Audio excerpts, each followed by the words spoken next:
Hello guys, ഞങ്ങൾക്കിന്ന് നല്ല പച്ച നവര മീൻ കിട്ടിയിട്ടുണ്ട്. അതാണിന്ന് കറി വയ്ക്കാൻ പോകുന്നത്. ഓക്കെ, നമുക്കത് കറി വയ്ക്കാം. അതിനായി ഞാൻ ഈ മീനൊന്ന് വൃത്തിയാക്കി എടുത്തിട്ടുണ്ട്. അതിന് വേണ്ട അരപ്പ് തയ്യാറാക്കാം.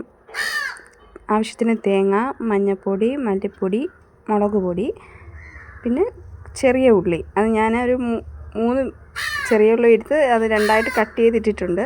അതിന് നമുക്കൊരു മിക്സിയിലോട്ട് മാറ്റി അരച്ചെടുക്കാം. ഇവിടെ അരച്ചെടുത്തിട്ടുണ്ട്.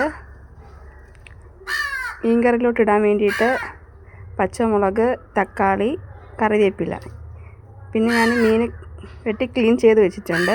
കറി വയ്ക്കേണ്ട പാത്രം എടുക്കുക, അതിലോട്ട് അരച്ച് വെച്ച അരപ്പിടുക. ആവശ്യത്തിന് വെള്ളം ഒഴിക്കുക. ഞാൻ മിക്സിയുടെ ജാറിലോട്ട് വെള്ളം ഒഴിച്ച് കഴുകി ഒഴിക്കുന്നുണ്ട്. ആവശ്യത്തിന് വെള്ളം ഒഴിക്കുക.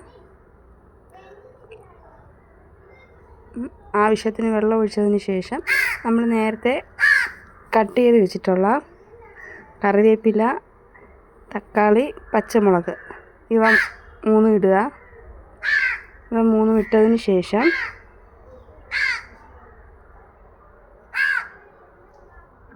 നമുക്ക് പുളി വെള്ളം ഒഴിക്കുക. ആവശ്യത്തിന് പുളിവെള്ളം ഒഴിക്കുക. ഞാൻ നേരത്തെ പുളി സോക്ക് ചെയ്ത് വെച്ചിട്ടുണ്ടായിരുന്നു. ആ പുളിവെള്ളം ഒഴിച്ചതിന് ശേഷം ഒന്ന് മിക്സ് ചെയ്യുക. മിക്സ് ചെയ്തിട്ട് ആവശ്യത്തിന് ഉപ്പിടുക. നമ്മുടെ ആവശ്യത്തിന് ഉപ്പിട്ടതിന് ശേഷം നമുക്കിതിലൊരു ഐറ്റം കൂടെ ചേർക്കാനുണ്ട്, ഉലുവ.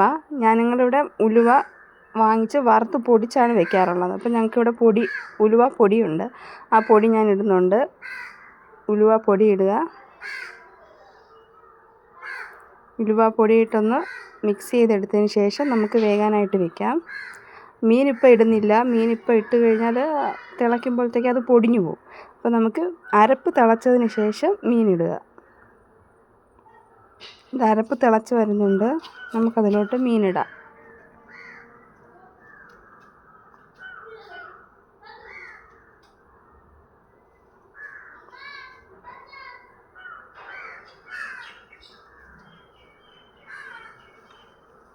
മീനിട്ടതിന് ശേഷം ഒന്ന് സ്പൂൺ കൊണ്ടൊന്ന് ഇളക്കുക. ഇളക്കിയതിന് ശേഷം അത് വേകുന്നത് വരെ അടച്ച് വയ്ക്കുക.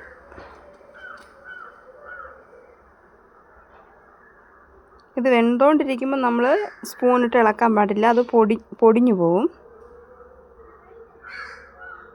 ഇതവിടെ നിന്ന് വേവട്ടെ. ഓക്കെ, അപ്പം നമ്മുടെ മീൻകറി റെഡി ആയിട്ടുണ്ട്. ഇഷ്ടപ്പെട്ടുവെങ്കിൽ ലൈക്ക് ചെയ്യുക, ഷെയർ ചെയ്യുക, സബ്സ്ക്രൈബ് ചെയ്യുക. Thank you.